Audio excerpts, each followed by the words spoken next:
রাতাবাড়ী সমষ্টির বিধায়কের উদ্যোগে ভুবনে খাদ্য ও পানীয় জল বিতরণ। ভুবন পাহাড়ের 3 কিলোমিটার উপরে রাতাবাড়ী সমষ্টির বিধায়ক বিজয় মালাকারের উদ্যোগে এবং বিজেপির যুব মোর্চার সহযোগিতায় খাদ্য ও পানীয় জল বিতরণ করা হয়।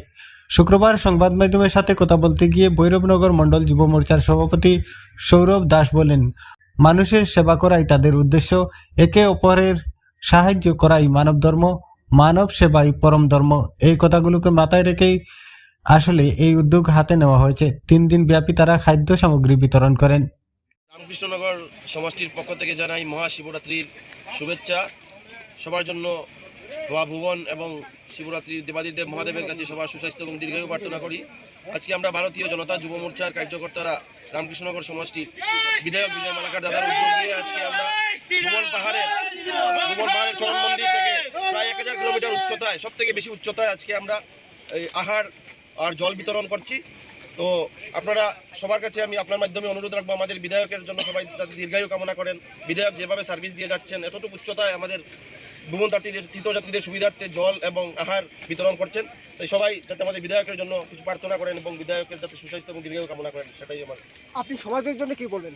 আমরা কাজ করেই যাচ্ছি, আপনারা দেখতে পাচ্ছেন আমরা ভারতীয় জনতা যুব মোর্চার কার্যকর্তারা আজকে যে আমরা এখানে পানীয় জল এবং আহার বিতরণ করছি, সেটা সমাজের জন্যই করছি। আমরা কদিন ধরে করছেন? আমরা বিগত 7 তারিখ এসেছি, আমরা 7 তারিখ, আজকে 8 তারিখ, কালকে 9 তারিখ, আমরা 3 দিন করবো। 2 দিনের মধ্যে 2 দিন আর দিন কালকে শেষ করবো। আমরা সবকে শেষ করে আমরা যাবো আপনাদের মানে তত্ত্বাবধানে আপনার সম্পূর্ণ বিজয় মালাকার উদ্যোগে হচ্ছে ব্যবস্থাপনায় ভারতীয় জনতা যুব মোর্চা রামকৃষ্ণনগর সমষ্টির যুব মোর্চার ব্যবস্থাপনায় আছে। আচ্ছা, বার্তা দেওয়ার এটাই আছে, সবাই একে অন্যের প্রতি সাহায্যের হাত বাড়িয়ে দেন, সবাই সমাজের স্বার্থে কাজ করুন, তাহলে সবার সমাজের উন্নতি হবে, আমাদের উন্নতি হবে, সবার উন্নতি হবে। একে অপরকে নিয়ে চলাটাই আমাদের মূল। দাদা আপনার নামটা? সৌরভ দাস। সৌরভ দাস, ভারতীয় জনতা যুব মোর্চা, ভৈরবনগর মণ্ডল।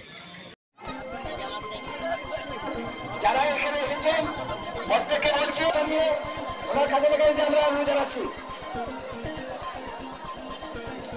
যারা প্রচার কমপ্লিট করেছেন ওনাদেরকে আমরা অনুরোধ জানাচ্ছি আপনারা তাড়াতাড়ি বেরিয়ে যান।